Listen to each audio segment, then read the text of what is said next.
Ele pode vir buscar, tem 4 tabletes. Enfiar um no nariz, um na boca, um no ouvido e outro naquele outro orifício que ele deve saber. Cerca do Centro de Inteligência da Polícia Militar do DF. Eu queria que o senhor me desse como é que, de fato, pelo menos alguma característica de como é que efetivamente ela funciona, e, ao mesmo tempo, também lhe pergunto se a Polícia Militar, ou melhor, se esse Centro de Inteligência, ele apontou de uma forma muito clara, por exemplo, essas ameaças, e o senhor citou, por exemplo, que o ponto principal é o Supremo Tribunal Federal. Já foi apresentado por esses relatórios da inteligência da Polícia Militar? Excelência, primeiro eu vou começar pelas imagens. Se os senhores perceberem, o uniforme que o policial militar usa é um uniforme azul com amarelo fluorescente. Aquele é um uniforme característico de policiais especializados em policiamento ostensivo de trânsito. Eles não são policiais que estão preparados para combate, para confronto com turbas e manifestações. A especialização deles é fiscalização e coordenação de trânsito, que era exatamente o que eles estavam fazendo naquela barreira. Como eu disse para a senhora, para Vossa Excelência, na minha primeira fala, realmente houve a quebra da barreira na alça leste. Se os senhores perceberem, a rodoviária está bem atrás da onde está sendo filmado. Então, foi esse o ponto onde houve o rompimento. E aí, a Polícia Militar, nós nos reorganizamos com a tropa do choque e fizemos a nova barreira na altura da Avenida da Bandeira, de onde os manifestantes não passaram, em nenhum momento durante os outros 7 dias que eles permaneceram na esplanada. Quanto ao Centro de Inteligência da Polícia Militar, o Centro de Inteligência da Polícia Militar, ele é subordinado, ele é órgão de assessoria do comandante-geral. Ele é um órgão que ele não está sequer subordinado ao subcomandante-geral, ele está subordinado diretamente ao comandante-geral da corporação. Então, os relatórios de inteligência, eles são passados ao comandante-geral da corporação, e aí, pela necessidade de conhecimento, pela necessidade do saber, sendo isso um princípio básico da inteligência, de acordo com a orientação do chefe da inteligência, esses relatórios são passados aos órgãos que têm necessidade de conhecer. Então, não significa necessariamente que todo relatório que é passado ao comandante-geral, ele chega ao chefe do DOP. Às vezes, o comandante pode entender que o chefe do DOP não tem necessidade de conhecer. É óbvio que, nesse caso, é um tipo de relatório que o chefe do DOP tinha necessidade de conhecer. Agora, nem sempre a inteligência funcionou de uma forma muito efetiva, né? Eu tinha uma agência de inteligência própria dentro do departamento, uma agência local de inteligência, né, que era ela era o canal técnico por qual recebia essas informações, né, e a respeito do dia 6 de setembro, 7 de setembro, existiam várias informações, mas muitas informações controversas. Inclusive, eu estive na Chácara Leão, no período da tarde, onde eu sabia que estava acampado o pessoal do agro, que havia o acordo com a Secretaria de Segurança que seguiria a partir das 0h para fazer o estacionamento. E eu estive com eles naquela tarde, conversei com eles, e eles me falaram, não, está tudo certo, coronel, a gente vai seguir o que foi programado. Só que aí, a partir das 18h, começaram a chegar caminhões tentando invadir a esplanada, né? E assim, não tinha essa informação específica da Secretaria, pelo que eu me recordo. Que tem, por exemplo, o Departamento de Inteligência, que é ligado ao secretário de Segurança Pública do DF. Não, aí é outro órgão. Sim, mas o senhor acabou de me dizer que ele não necessariamente... O senhor tem uma agência que é ligada à Polícia Militar, que é ligada ao DOP, ou melhor dizendo. E esse outro órgão, porque é muito estranho, por exemplo, você tem um órgão de segurança, ou melhor, um órgão de inteligência que recebe, na verdade, que faz o acompanhamento dos fatos, porque a informação que eu tenho é que a inteligência, ela não te diz o que você vai fazer, ela diz o que pode ocorrer, e vocês, por exemplo, da parte de operação, fazem a estratégia para coibir que aquela determinada manifestação, sobretudo vandalismo, na verdade, efetivamente ocorra. Nesse caso específico, vocês não receberam essas informações de inteligência? Eu não consegui entender a pergunta da senhora, senadora, porque a senhora está falando de 3, 4 órgãos diferentes. Seu secretário, coronel, eu estou falando claramente de um órgão de inteligência da segurança pública. O senhor disse que não necessariamente esse órgão informa o DOP. Eu estou falando de um caso específico, que é o dia 7 de setembro, onde a gente viu as manifestações e toda uma quantidade, na verdade, de manifestantes que vieram com o objetivo claro de invadir prédios públicos e informações passadas, inclusive, pelo senhor, onde havia, por exemplo, a possibilidade de bombas. Neste caso específico, o DOP não foi informado, é isso? É isso que eu preciso entender da senhora, porque a senhora está falando de Subsecretaria de Inteligência da Secretaria de Segurança Pública. Eu estou falando do setor de inteligência da Secretaria de Segurança Pública, pois é, Coronel. o setor de inteligência da Secretaria de Segurança Pública... Não informou o DOP? A minha pergunta é clara. O senhor está tentando tergiversar, eu estou lhe fazendo uma pergunta clara. O setor de segurança, o setor de inteligência da Secretaria de Segurança Pública do Distrito Federal não passou ao senhor, que é comandante do DOP, informações da possibilidade clara de invasão a prédios públicos, sobretudo, especificamente, o Supremo Tribunal Federal. Passou ou não passou? A Subsecretaria de Inteligência da O Secretaria setor de de Segurança inteligência Pública. da Secretaria de Segurança Pública.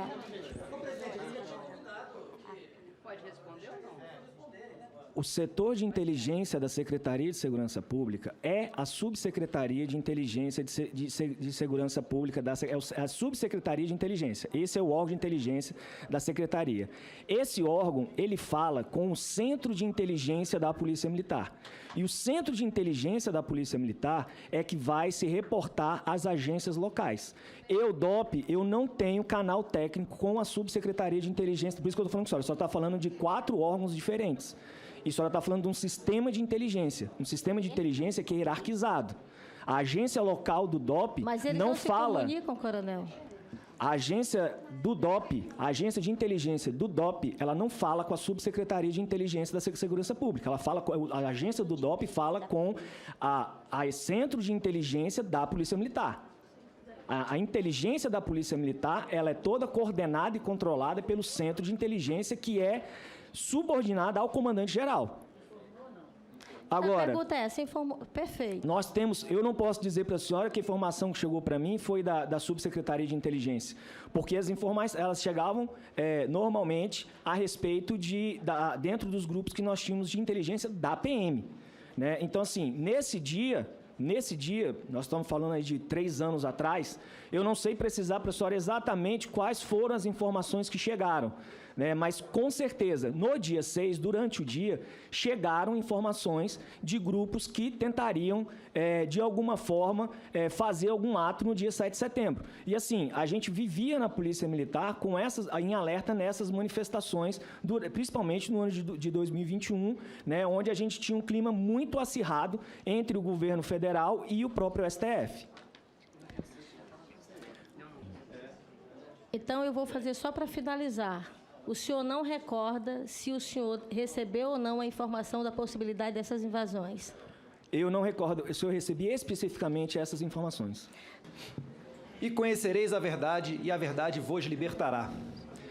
Quando você tem ao lado a verdade, e este deveria ser o norte de qualquer investigação, mas aparentemente não é dessa CPMI, onde inclusive os deputados falam abertamente no início dos seus discursos que tem aqui a tese já montada de que Bolsonaro é o mandante, e a partir daí tentam colocar adiante todas as suas medidas, eles só tomam, não é de 3-0 como está acontecendo aqui agora, não, é 7-1 todo dia.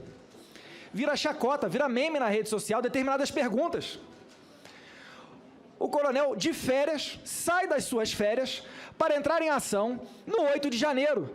Senador Contarato anteriormente aqui falando que a culpa é de Vossa Senhoria por omissão. Eu me pergunto, vai ser o primeiro caso na história do Brasil em que ocorre a omissão de alguém que estava em férias e atende a um chamado de outras autoridades para ajudar no 8 de janeiro. E ainda diz, né, levanta o nariz, empina o nariz para querer dizer que quem sabe de polícia é ele e não Vossa Excelência. Eu aproveito aqui exemplo de outros colegas para pedir, em nome desse parlamento, daqueles que ainda têm um bom senso, desculpas a Vossa Excelência por ter que ouvir esse determinado tipo de coisa. A esquerda, ela é psicopata. Ela vive dentro do seu mundo com seus valores. Ela não tem qualquer compaixão de chegar na frente de Vossa Excelência, que aqui demonstra em seu depoimento, com sigilo quebrado, coloca à disposição outros e outros sigilos, e a esquerda ainda assim vem e fala que, com outras palavras, né, que torce pela prisão de Vossa Senhoria. Assim eu começo aqui algumas das minhas indagações, prezado coronel. Desde quando iniciaram os alertas, o senhor tem ciência, desde quando se iniciaram os alertas da ABIN sobre possíveis manifestações violentas? Excelência, isso começou a partir das 18h38 do dia 6. 18h38 é o primeiro alerta para aquele primeiro grupo, com o CISBIN, que era a ABIN, com vários órgãos do governo federal. E aí, logo na sequência, no dia 7, logo pela manhã, eles criam esse grupo CISP, né? E aí começam os alertas sobre chegada de ônibus, falando sobre as incitações, sobre as falas. E aí, no domingo, dia 8, às 10 horas da manhã, é divulgado nesses dois grupos, tanto no CISBIN como no CISP. Vossa Excelência estava nesses grupos? Não, senhor, Excelência. Eu fiquei sabendo isso porque chegou ao meu conhecimento através da minha defesa. Perfeito. No dia 8 de janeiro, então, houve algum alerta mais, digamos assim, com mais energia da ABIN? Na minha avaliação, o alerta da ABIN das 10 horas da manhã já era para que acionasse o gabinete. Para ser sincero para o senhor, no dia 7, o secretário já deveria ter acionado o gabinete de gestão de crise. E já deveria ter começado a reavaliação dos planos devido à quantidade de ônibus que estavam chegando no Distrito Federal. Mas às 10 horas da manhã do dia 8, para mim, ali era a hora decisiva para o Gabinete de Gestão de Crise ter sido acionado, a Subsecretaria de Inteligência ter soltado um novo relatório de inteligência, inclusive com análise de risco, e que tivesse sido acionado os gabinetes de crise setoriais, Polícia Militar, Polícia Civil, Corpo de Bombeiro, DETRAN, e todos os planejamentos tivessem sido revistos e mais tropa tivesse sido colocada para evitar o fato que ocorreu. Vossa Senhoria tem ciência de quem teve acesso a esses alertas da ABIN?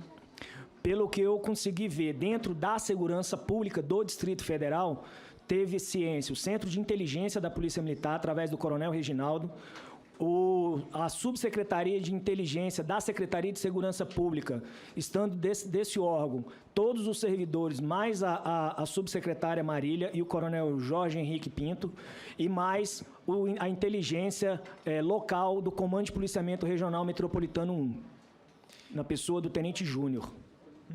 Aí incluso o subcomandante Coronel Klepter, correto? Não, senhor. Não, senhor. Coronel Klepter não fazia parte desse grupo, fazia inteligência do comandante-geral, Coronel Reginaldo. Além dessas autoridades, Vossa Excelência tem ciência de alguma autoridade do governo federal que estivesse recebendo esses alertas da ABIN também? Excelência, eu não sei citá-los, mas com certeza existia. Existe, inclusive, alertas lá que constam, segundo a informação que chegaram para mim, no número pessoal do próprio ministro do GSI. Então, ao menos aparentemente, o GSI estava ciente de todas essas movimentações, não somente o governo do GDF, correto? Sim, senhor. Perfeito. O governo federal já vinha tomando ciência desde a segunda-feira, dia 2. Mas, durante a semana, todos os relatórios que são enviados é de arrefecimento do acampamento.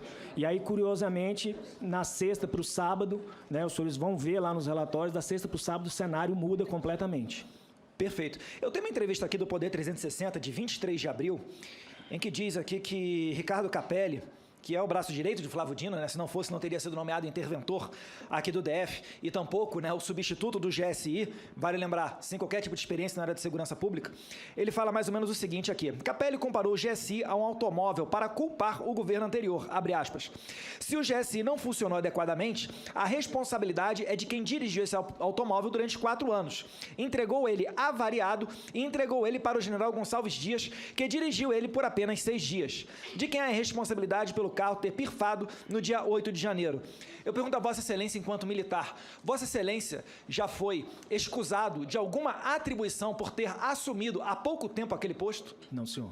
Então, na vida militar, sempre foi, ainda que de folga, imperativo da atividade funcional de militar, né, não reclamar do serviço, mas sim, se for de sua responsabilidade, assim fazê-lo, correto? Positivo. Eu falo isso por quê? Porque é estranho não, né? Para quem conhece um pouquinho da esquerda sabe que é normal. A esquerda ela tenta se esquivar da responsabilidade passando às outras pessoas. Mas vale lembrar aqui, como está falando o Coronel Naime, que os relatórios da ABIN não são apenas do dia 8, mas sim anteriores, o que demonstra que o governo federal deveria, suas autoridades, estarem sentadas aqui e não Vossa Excelência. Concluindo aqui a minha parte nessa inquirição, pergunta a Vossa Excelência se foi registrado algum disparo de arma de fogo por conta dos manifestantes no dia 8 de janeiro. Nem por conta dos manifestantes e nem por conta da ação da Polícia Militar. É uma coisa que me causa muita estranheza, né? Todo mundo bate no peito aí e diz que não houve mortos, né, no dia do dia 8 de janeiro, né, mas se esquece que não houve mortes graças à atuação da Polícia Militar do Distrito Federal. Perfeito. E ainda aqui, vale lembrar uma matéria da Folha de São Paulo, de 2009, que diz que o então presidente Lula, né, fazendo referência aos seus primeiros mandatos, e não de agora, foi quem retirou as câmeras do Palácio do Planalto. Né? Se não fosse a atuação do então presidente Temer, a gente não teria câmeras dentro do Palácio do Planalto. Isso aqui também é de se trazer a essa CPMI. Né? Veja só, quem é que quer esconder a verdade e quem é que faz mutreta e não quer ser visto por câmeras. Continuando aqui na sequência de perguntas, o senhor tem ciência de que Ricardo Capelli caminhou pela esplanada ordenando prisões? Sim, senhor. Ele fez isso após os atos conflituosos ou quando o conflito ainda estava ocorrendo? Ele fez isso quando a gente já estava com a tropa de choque, já na altura da catedral, já seguindo para poder fazer a contenção e a prisão dos últimos presos na rodoviária. E já seguir para o SMU para tentar desarticular o acampamento. Vossa Excelência tem alguma notícia de que ele tenha seguido alguma técnica ou alguma prisão em flagrante de pessoas que ainda estivessem cometendo algum tipo de delito? Não, senhor. Vossa Excelência já chegou a ver em alguma história aqui no DF, diante da sua larga experiência aqui na atuação de policiamento em Brasília, a prisão de mais de 1.500 pessoas num único ato? Não, senhor. Vossa Excelência sabe que, anteriormente, nós ouvimos aqui o senhor George Washington, que está sendo acusado por colocar uma bomba perto do aeroporto de Brasília, e ele foi aqui condenado, né, uma condenação célere, ele foi condenado por 2 crimes, o artigo 16 da Lei 10.826 e os artigos 251 combinado com 252 do Código Penal. A pena máxima desses crimes, ela pode chegar a 16 anos. Comparado aos crimes que os manifestantes de 8 de janeiro estão respondendo, e aqui eu vou citá-los: artigo 62 do Código Penal, concurso de pessoas, 163, crime de dano, 286, incitação ao crime, 288, associação criminosa, 359L, abolição violenta do Estado Democrático de Direito, 359M, golpe de Estado, e mais 4 artigos da Lei de Terrorismo, o que facilmente leva as penas máximas a serem mais do que o dobro deste homem que colocou uma bomba num caminhão de tanque combustível perto dos arredores de Brasília. Eu pergunto a Vossa Excelência se já viu na sua história aqui em Brasília a imputação de tantos crimes, total de 10 crimes, a alguma manifestação ou protesto ocorrido aqui no DF. Não, senhor. Muito obrigado, Excelência. Estou satisfeito. Só para corroborar aqui a diferença de tratamento e a total parcialidade para aqueles que querem perseguir pessoas por acreditarem que elas sejam a favor do presidente Bolsonaro. Muito obrigado, presidente. Por esta comissão, e eu gostaria que você me respondesse de uma forma... Nem tem mais tempo, coronel, porque o tempo está avançado e você demora muito na sua resposta. Então, responda de uma forma clara para mim. Qual a atitude que o senhor tomou em relação a estes integrantes do choque que facilitaram ou permitiram a subida? Eu não cabia a mim. Primeiro, que eu fui exonerado no dia 9. Eu participei do evento no dia 8. Participei das prisões e do acompanhamento da escolta, né? Porque, na realidade, quem efetuou as prisões foi o Exército Brasileiro, juntamente com o interventor. E eu só fiz a escolta daqueles ônibus para a Superintendência da Polícia Federal. Depois eu nem participei do caminhamento desses ônibus lá para a Academia da Polícia Federal. Não fui eu mais, porque tive um problema doméstico, tive que ir em casa, um problema sério em casa, que inclusive virou inquérito policial desse dia. E eu não participei desse encaminhamento para a Academia da Polícia Federal. E quando eu me apresentei na Academia de Polícia Federal, o subcomandante-geral já dispensou meu serviço e já me mandou embora. E no outro dia me informou que eu estava exonerado. Então, assim, eu não participei desses atos aí, não estive nesses atos aí, não sei o que aconteceu aí, não foi ordem minha, tá? E vou dizer para a senhora, o mesmo cenário que essa policial passou aí, eu também passei. E eu passei queimado, com queimaduras de 2º e 3º grau, e eu não larguei a minha tropa em momento nenhum. E eu garanto para a senhora que essa policial não está presa. Eu estou. Quero só finalizar. Com a palavra. Só a última pergunta. Só a última pergunta, presidente. Só a última pergunta.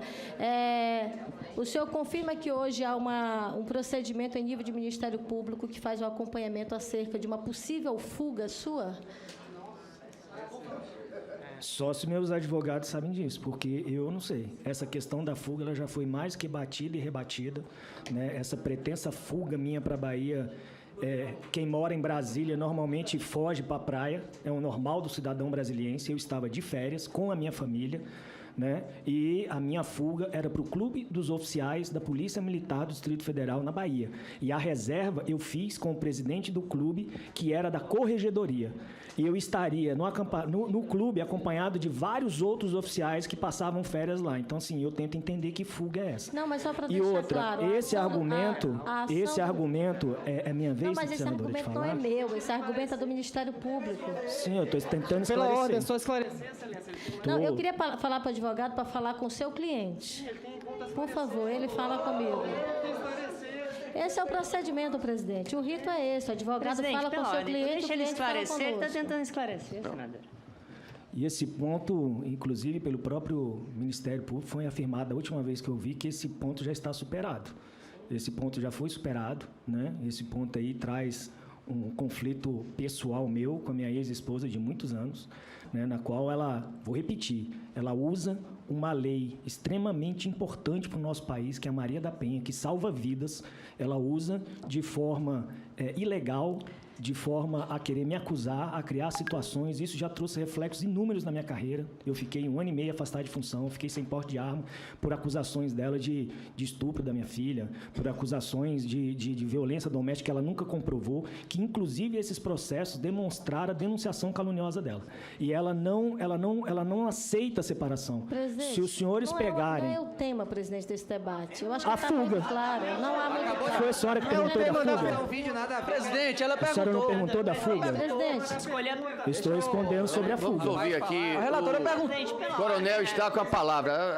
Garanta a palavra do deputado. Olha, pessoal, eu estou garantindo aqui a palavra do depoente. A relatora perguntou a ele sobre essa fuga, ele está respondendo e a palavra está com ele.